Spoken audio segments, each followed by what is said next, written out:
أعوذ بالله من الشيطان الرجيم. بسم الله الرحمن الرحيم. إذا جاء نصر الله والفتح ورأيت الناس يدخلون في دين الله أفواجا فسبح بحمد ربك واستغفره إنه كان توابا.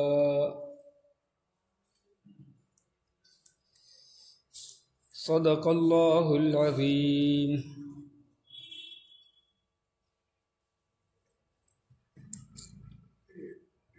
یہ سورہ مدنی ہے.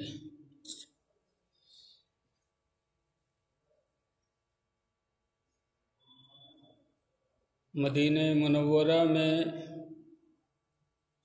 نازل ہوئی.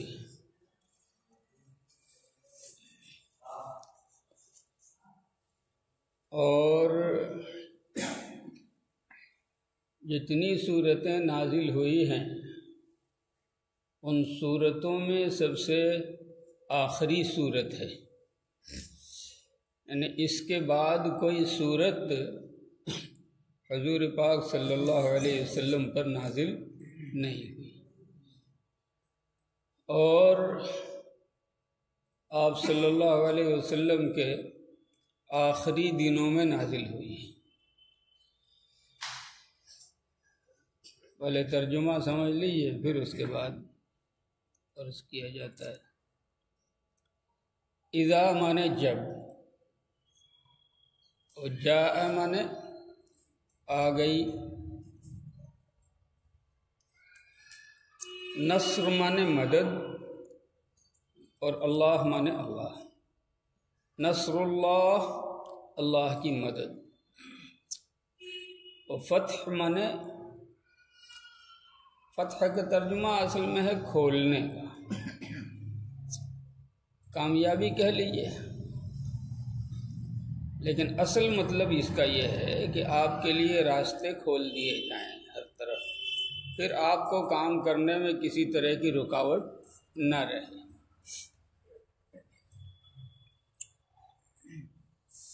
جب اللہ کی مدد اور فتح آ جائے، واو مانے اور، رأیت آپ دیکھ لیں، الناس مانے لوگ، رأیت الناس اور آپ لوگوں کو دیکھیں، یدخلون داخل ہوتے ہیں، فی مانے میں، دین مانے دین، اور اللہ مانے اللہ. یدخلون فی دین اللہ، اللہ کے دین میں داخل ہوتے ہیں.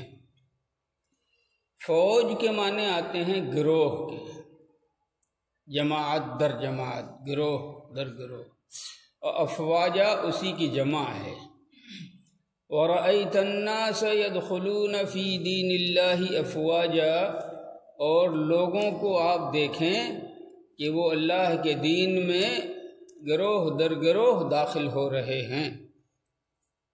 فامن تو، سبح پاکی بیان کیجئے، حمد مانے تعریف، ربک آپ کے رب، فسبح بحمد ربک تو اپنے رب کی تعریف کے ساتھ اس کی پاکی بیان کیجئے. واستغفرہ، اور اس سے استغفار کیجیے. استغفار کا مطلب ہے بخشش چاہنا، گناہوں کی معافی مانگنا. انہ کان توابا، ان مانے بے شک، ہو مانے وہ، انہ بے شک وہ، کان توابا بہت بڑا توبہ قبول کرنے والا ہے. توبہ قبول کرنا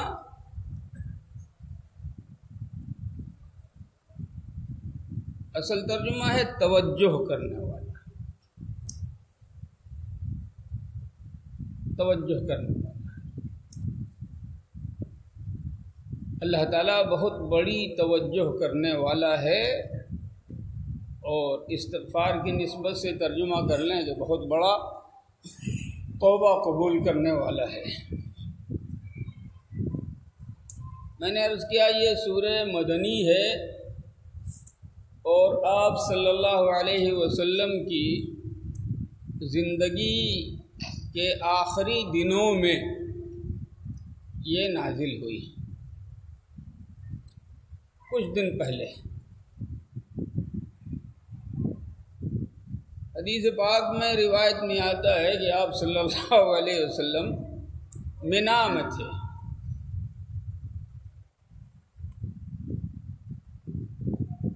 اور وہیں یہ سورت نازل ہوئی۔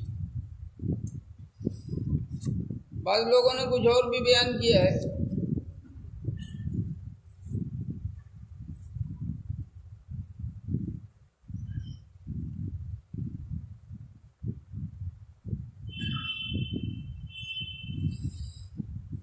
یہ سورت جب نازل ہوئی، اچھا میں عرض کروں کہ اس کا نام ہے سورہ نصر، سورہ اذا جاء بھی بولتے ہیں، لیکن عربی میں اس کا نام ہے سورہ نصر۔ اور ایک حدیث میں آتا ہے کہ اس سورہ کا نام سورہ تودیع بھی ہے، تودیع وداع سے، وداع مانے رخصت کرنا، تودیع مانے رخصت کرنا۔ یہ سورہ جب نازل ہوئی تو حضور اکرم صلی اللہ علیہ وسلم کے چچا حضرت عباس رضی اللہ تعالی عنہ رونے لگے۔ کسی نے دریافت کیا کہ یہ تو بہت خوشی کی بات ہے، اس آیت میں تو مسلمانوں کو بڑی خوشخبری دی گئی ہے کہ اللہ کی مدد آئے گی اور راستے آپ کے لیے چاروں طرف کھول دیے جائیں گے، اور لوگ جماعت در جماعت، گروہ در گروہ اللہ کے دین میں داخل ہونے لگیں گے۔ تو یہ تو خوشخبری کی بات ہے۔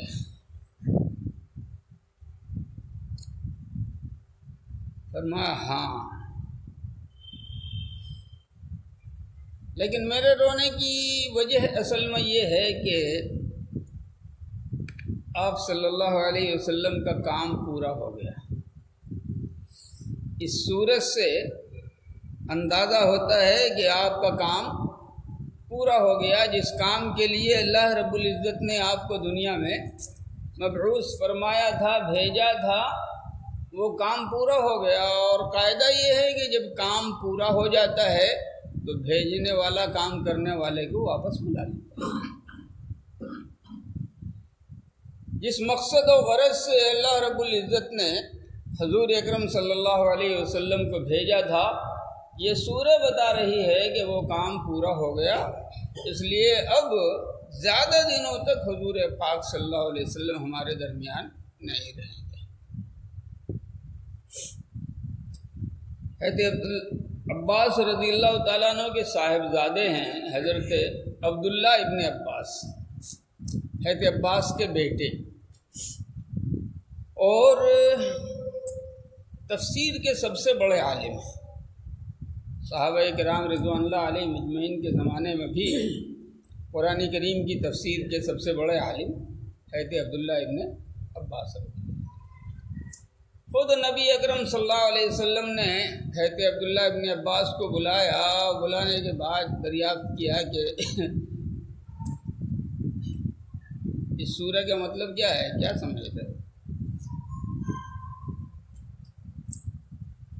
تو انہوں نے عرض کیا کہ یا رسول اللہ صلی اللہ علیہ وسلم، اس سورہ سے مجھے اندازہ ہوا ہے کہ اب آپ کی رخصتی قریب ہے۔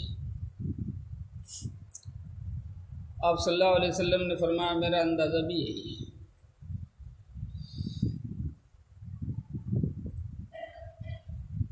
چنانچہ اس کے کچھ دنوں کے بعد آپ صلی اللہ علیہ وسلم اللہ کو پیارے۔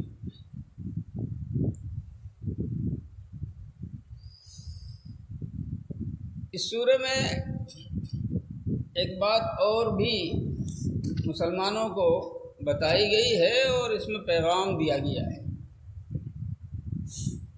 کہ تمہارا کوئی کام اسباب سے نہیں ہوتا، اسباب لاکھ اختیار کر لو،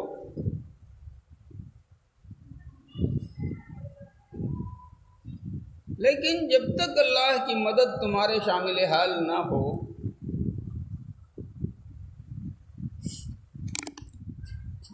اور جب تک اللہ تمہاری کامیابی کا فیصلہ نہ فرمائے اس وقت تک تم کامیاب نہیں ہو۔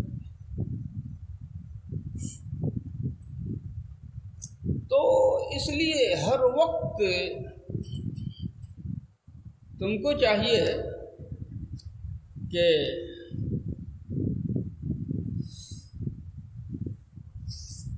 اپنے رب کا خیال کرو اور اپنے رب سے تعلق جوڑ کے رکھو، چاہے خوشی کا موقع ہو یا غم کا موقع ہو۔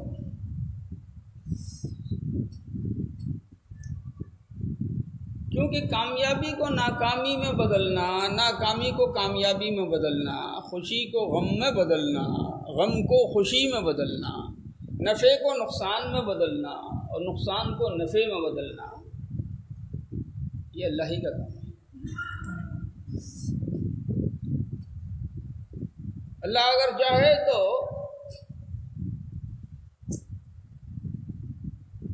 نفع کی شکلوں کو اختیار کرنے کے بعد بھی نقصان ہوتا ہے،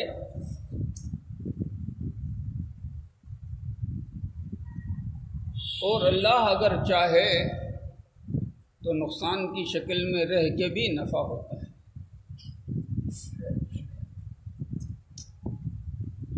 جنگ بدر میں بدر کی جو زمین ہے، کیونکہ مکے والے کافر پہلے آئے تھے اور جو چلنے پھرنے کے لائق سخت زمین تھی، وہاں انہوں نے اپنا خیمہ گاڑ لیا۔ مسلمان بعد میں آئے تو ان کو ریت والی زمین ملی۔ اب لڑائی کا مسئلہ ایسا ہے کہ بھاگ دوڑ کرنا ہوتا ہے اور ریت والی زمین میں چلنا پھرنا مشکل، تو بظاہر ایسا ہے کہ نفع والی جگہ پر ان لوگوں نے قبضہ کر لیا اور نقصان والی جگہ پر مسلمانوں نے اپنا خیمہ لگایا۔ لیکن اللہ رب العزت نے معاملہ الٹ دیا، زوردار بارش ہو گئی۔ بارش ہونے کے بعد جہاں ریت تھی وہ جگہ تو ریت بیٹھ گئی، چلنا پھرنا بہت آسان ہو گیا، اور پھر مسلمانوں نے اسی ریت کو کھود کھود کے اپنے پینے کے لیے پانی کا چھوٹا چھوٹا حوض بنا لیا،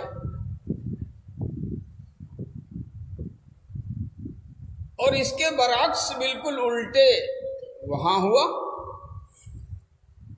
وہ جو سخت زمین تھی اطمینان سے چلنے پھرنے والی، وہاں جو بارش ہوئی تو کیچڑ ہو گئی۔ اب جب کیچڑ ہو گئی تو اس کیچڑ میں چلنا پھرنا ان کے لیے دشوار ہو گیا۔ یہ ایک مثال ہے، ورنہ حقیقت یہ ہے کہ تمام نفع اور نقصان کے مرحلوں میں بندے کو چاہیے کہ بندہ اپنے رب پر یقین کرے، اور اگر تکلیف بھی ہے تو اسی کے آگے اپنا دکھڑا پیش کر کے اور اسی سے مسئلے کا حل چاہے۔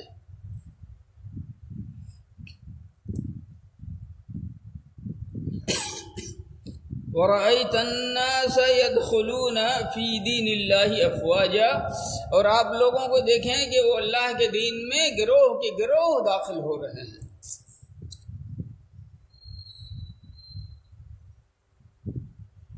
پہلے تو یہ ہوتا تھا اکا دکا لوگ کہیں سے آ کے اسلام قبول کرتے تھے، اور اصلاً اور حقیقتاً اسلام مدینے کی گلیوں تک ہی تھا، لیکن مکہ جب فتح ہوا تو مکہ کے فتح ہونے کے بعد پھر چاروں طرف راستے کھل گئے۔ اب یمن سے لوگ اسلام قبول کرنے کے لیے مدینے آنے لگے، حبشہ سے لوگ آنے لگے، شام کے علاقے سے لوگ آنے لگے، آس پاس کے جو قبائل تھے وہ بھی دھڑا دھڑ اسلام میں داخل ہونے لگے۔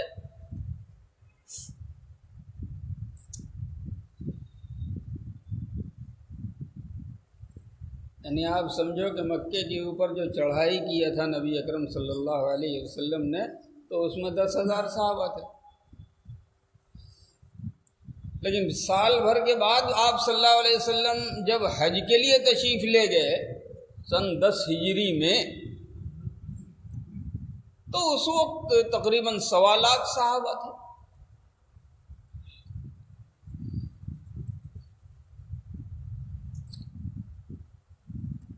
ہر طرف کے راستے اسلام کے لیے کھول دیے گئے، اور ایک دو نہیں، پوری جماعت کی جماعت آ کے اسلام قبول کرنے لگی۔ چنانچہ یمن سے 700 آدمیوں کی جماعت بیک وقت آئی، آنے کے بعد کہا کہ ہم اسلام میں داخل ہیں۔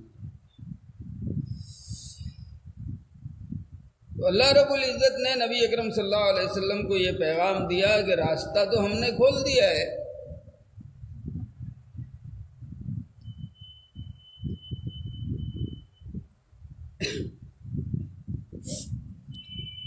لیکن جب آپ دیکھیں کہ لوگ اللہ کے دین میں گروہ در گروہ، جماعت در جماعت، فوج در فوج داخل ہو رہے ہیں، تو اپنے رب کی تعریف کے ساتھ اس کی تسبیح بیان کرنے میں لگ جائیے، کیونکہ یہ آپ کے بازوؤں کی طاقت سے نہیں ہوا ہے، یہ جو کچھ ہوا ہے صرف رب کی مدد سے ہوا ہے، اور رب کے فضل اور اس کے کرم سے ہوا ہے۔ تو احسان مندی کا تقاضا یہ ہے کہ آپ بس اللہ کی تعریف میں لگے رہیں۔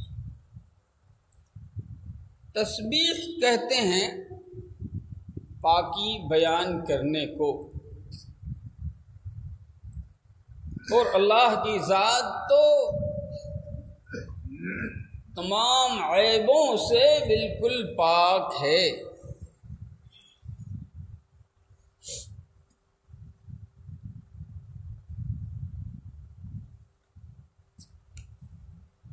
محتاج ہونا بھی ایک عیب ہے، کون نہیں چاہتا کہ وہ خود مختار ہو؟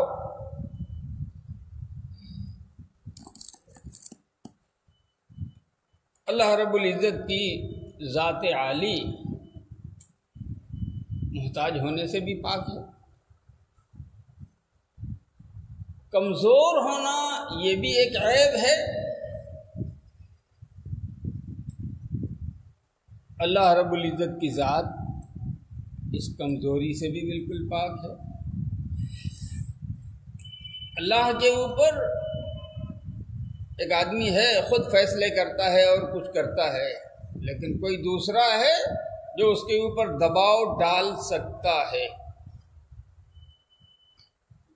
اللہ رب العزت کی ذات سب سے بلند ہے، اس کے اوپر کسی کا دباؤ چلنے والا نہیں، چاہے وہ بڑے سے بڑے نبی کیوں نہ ہو۔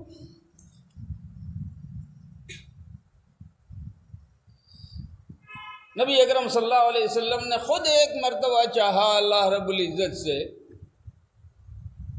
کہ اگر میرے استغفار کی وجہ سے وہ بخشا چلا جائے تو میں اس کے لیے دعا کے لیے ہاتھ اٹھاتا ہوں۔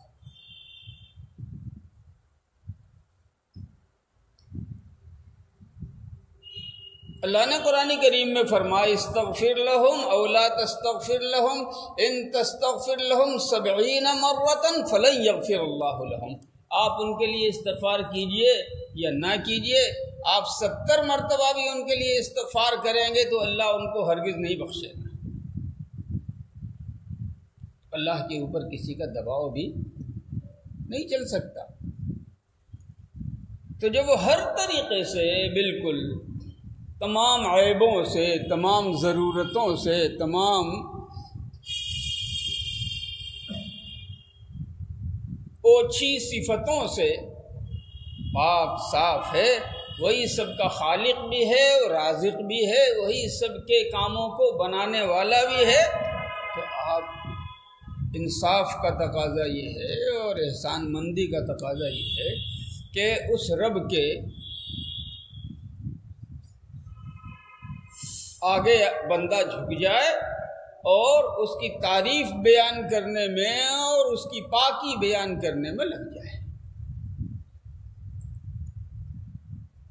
یہ پاکی بیان کرنا اللہ رب العزت کو بہت پسند ہے۔ بندہ اس کی تسبیح میں لگا رہے، بندہ اس کی پاکی بیان کرے، یہ اللہ کو بہت پسند ہے۔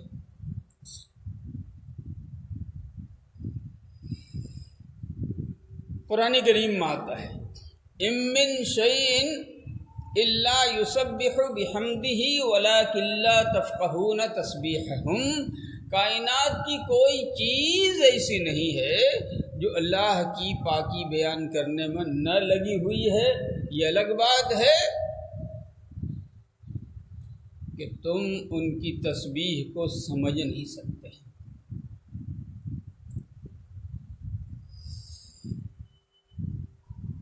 حدیث پاک میں بخاری شریف سب سے زیادہ صحیح کتاب مانی جاتی ہے، اس کی آخری حدیث میں اللہ کے رسول صلی اللہ علیہ وسلم نے فرمایا کلمتان، دو کلمے ہیں، خفیفتان علی اللسان، پڑھنے میں بہت ہلکے،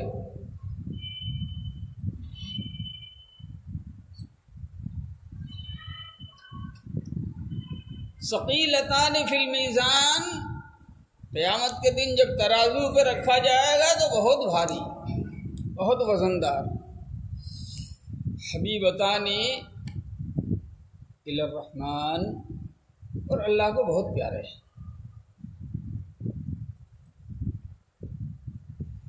وہ دونوں کلمے کیا ہیں؟ سبحان اللہ و بحمدہ سبحان اللہ العظیم، سبحان اللہ و بحمدہ سبحان اللہ العظیم۔ اللہ رب العزت نے فرمایا کہ جب آپ دیکھو کہ دروازے اور راستے سب کھل گئے بالکل آپ کے لیے، لوگ جوق در جوق اللہ کے دین میں داخل ہو رہے ہیں، تو آپ اس وقت اپنے رب کی پاکی بیان کرنے میں اور تسبیح میں لگ جائیے، واستغفرہ، اور اللہ سے استغفار کیجیے۔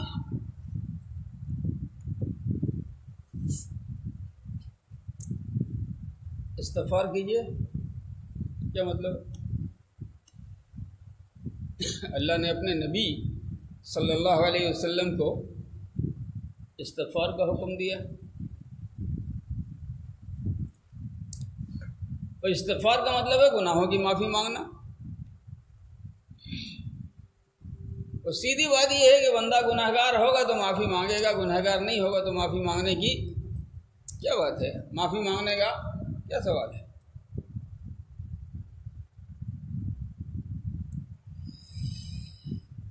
اللہ، گناہ کے درجات مختلف ہوتے ہیں۔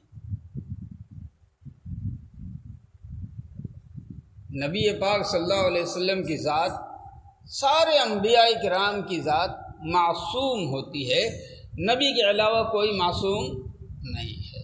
معصوم ہونے کا مطلب کیا ہوا معصوم کا مطلب ہے جن کی حفاظت کی گئی ہے، یعنی ان سے کوئی کبیرہ گناہ کبھی نہیں ہو، اللہ نے اس کا انتظام کیا ہے۔ کسی نبی سے چوری نہیں، کسی نبی سے ڈاکہ نہیں، کسی نبی سے بدکاری نہیں، کسی نبی سے حرام خوری نہیں، کسی نبی سے جھوٹ نہیں، کسی نبی سے غیبت نہیں، کسی نبی سے چغلی نہیں،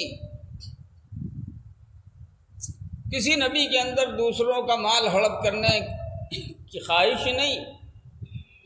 کبیرہ گناہ جتنے ہوتے ہیں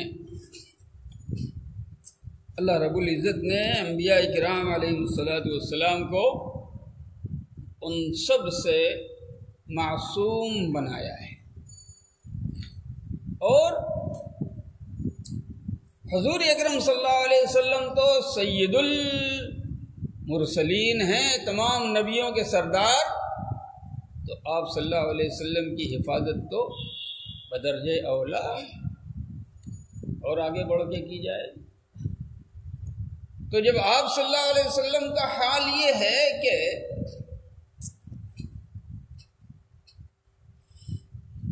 آپ کو معصوم بنایا گیا ہے، تو پھر آپ کو استغفار کا حکم کیوں دیا گیا ہے؟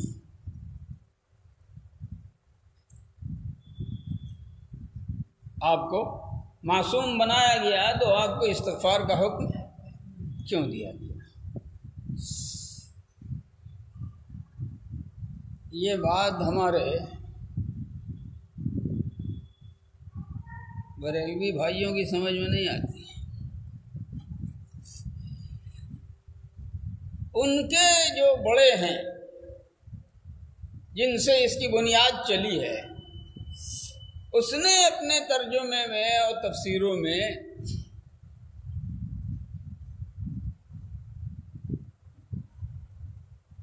کچھ ایسی باتیں لکھی ہیں جس کی وجہ سے قرآن کریم کی تحریف ہوتی ہے۔ تحریف کا مطلب ہوتا ہے جو چیز جہاں ہو اس کو پھیر کے دوسری جگہ پہنچانا۔ مثلا قرآن کریم میں اللہ رب العزت نے فرمایا انا فتحنا لک فتحا مبینا، ہم نے آپ کو کھلی ہوئی فتح دی، لیغفر لک اللہ ما تقدم من ذنبک وما تأخر، تاکہ آپ کے اگلے پچھلے گناہ اللہ تعالی بخش دے۔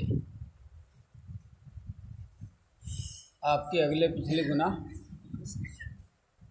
اب اس بیچارے کی سمجھ میں نہیں آیا کہ نبی جب معصوم ہیں تو پھر اللہ تعالیٰ ان کے گناہوں کے بخشنے کی بات کیوں کر رہا ہے، تو ترجمہ ہی بدل دیا اس نے، کہا تاکہ تمہارے سبب اللہ تعالیٰ بخشے تمہارے اگلوں کی اور تمہارے پچھلوں کی۔ اس کا مطلب یہ ہوا کہ حضور کو صرف واسطہ بنایا گیا، حضور کی مغفرت نہیں کی گئی، بلکہ حضور کو واسطہ بنا کے اگلے پچھلے سب کی خطا معاف۔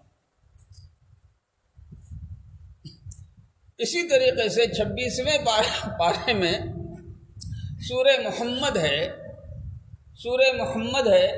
سورہ محمد کے اندر اللہ تعالیٰ نے حکم دیا نبی اکرم صلی اللہ علیہ وسلم کو، استغفر لذنبک وللمؤمنین والمؤمنات، آپ اپنے گناہ کی معافی اللہ سے مانگیے اور عام ایمان والوں کی، مردوں اور عورتوں کے لیے بھی استغفار کیجیے۔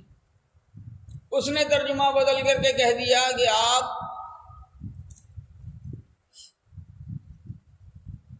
معافی مانگیے اپنے خاصوں کی اور اپنا عام مسلمانوں کی اور مردوں اور عورتوں۔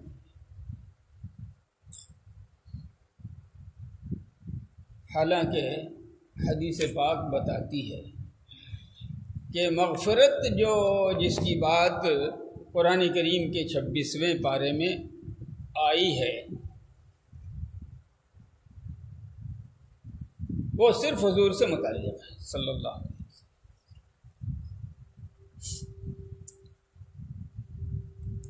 کیوں؟ کتاب التفسیر میں، ترمذی شریف میں بھی اور بخاری میں بھی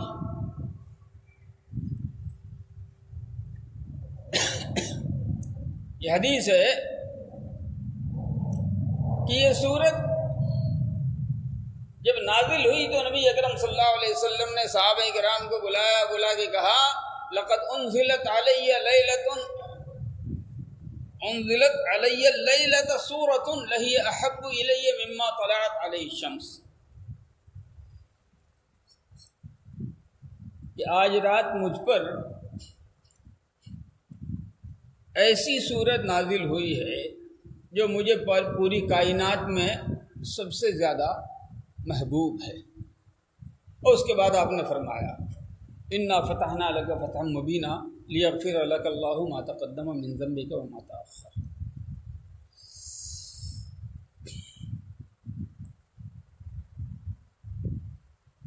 قالوا فما لنا یا رسول اللہ صلی اللہ علیہ وسلم، یہ تو آپ کے متعلق بات تھی، ہمارا کیا ہوگا؟ ترمذی کی روایت میں یہ ہے کہ صحابہ کرام نے عرض کیا فقالوا ہنیئا مریا لک یا رسول اللہ صلی اللہ علیہ وسلم قد بین اللہ لک ماذا یفعل بک فماذا یفعل بنا۔ یا رسول اللہ صلی اللہ علیہ وسلم آپ کو مبارک ہو، اللہ نے آپ کا معاملہ صاف کر دیا کہ وہ قیامت میں آپ کے ساتھ کیا معاملہ کرے گا۔ فماذا یفعل بنا، تو ہمارے ساتھ کیا ہوگا، ہمارے ساتھ ہمارا رب کیا سلوک کرے گا، ہم کو اس کا پتہ چل جاتا تو بڑا اچھا ہوتا۔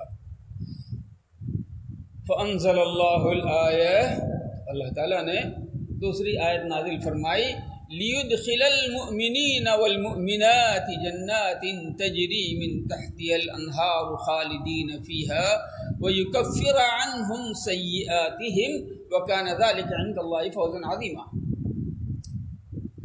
یہ اللہ تعالیٰ ایمان والے مردوں اور عورتوں کو ایسی جنتوں میں داخل کریں گے جس کے نیچے نہریں بہہ رہی ہیں، یہ ہمیشہ اس میں رہیں گے اور اللہ ان کی خطاؤں کو، ان کے گناہوں کو معاف فرما دے گا،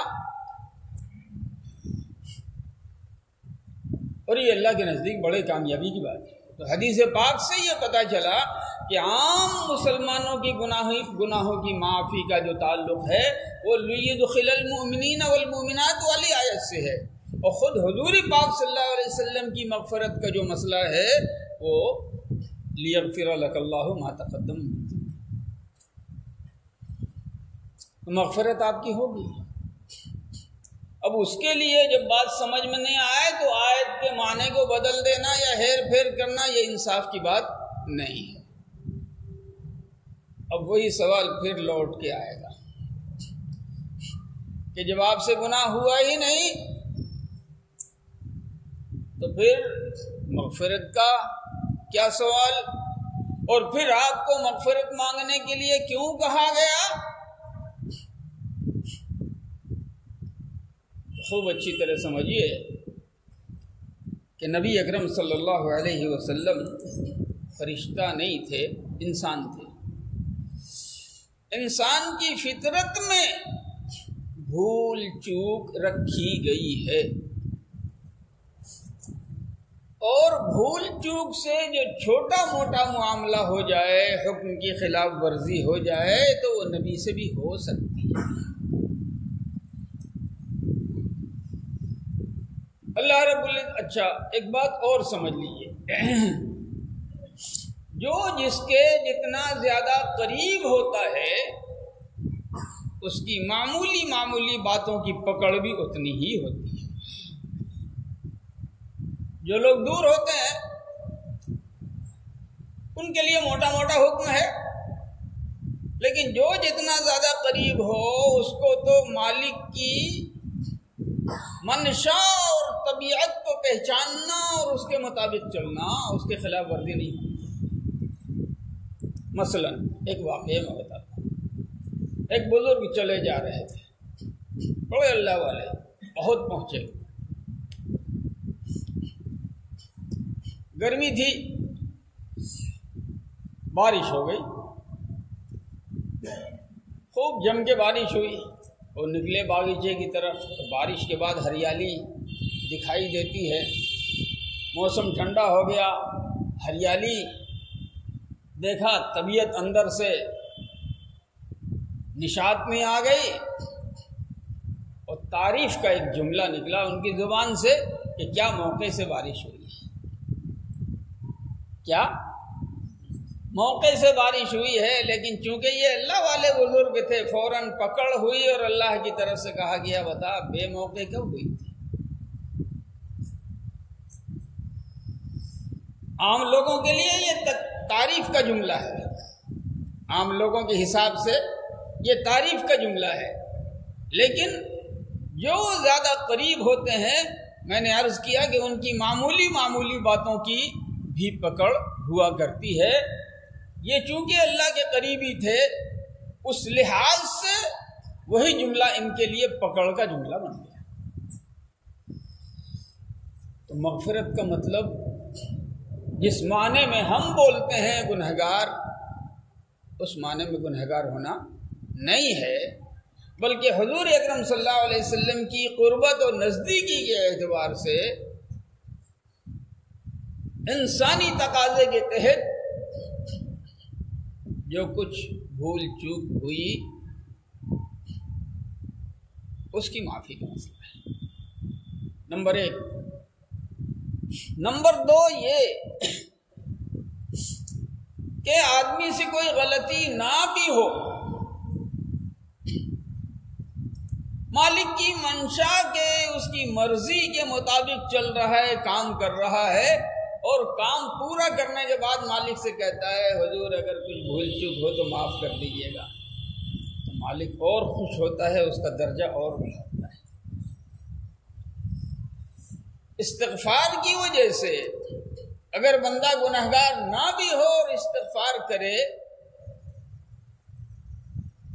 تو اللہ رب العزت اس کی وجہ سے بندے کے درجات کو اور بلند کرتا ہے۔ چنانچہ روایت میں آتا ہے کہ جب یہ آیت نازل ہوئی تو نبی اکرم صلی اللہ علیہ وسلم بہت کثرت کے ساتھ تسبیح و تحمید اور استغفار کیا کرتے تھے، یہاں تک کہ ایک ایک مجلس میں 100 بار استغفار فرمایا کرتے تھے، ایک ایک مجلس میں 100 بار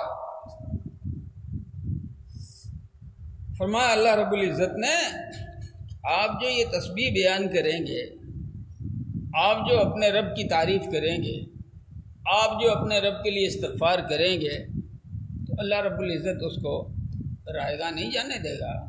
انہو کان توابا، وہ بہت توجہ دینے والا ہے، اور بندوں کی تمام عبادتوں کو، اس کی توبہ کو، اس کے استغفار کو، اس کی تسبیح کو، اس کی تحمید کو قبول کرنے والا ہے۔ اللہ ہم سب کو بھی توفیق دے۔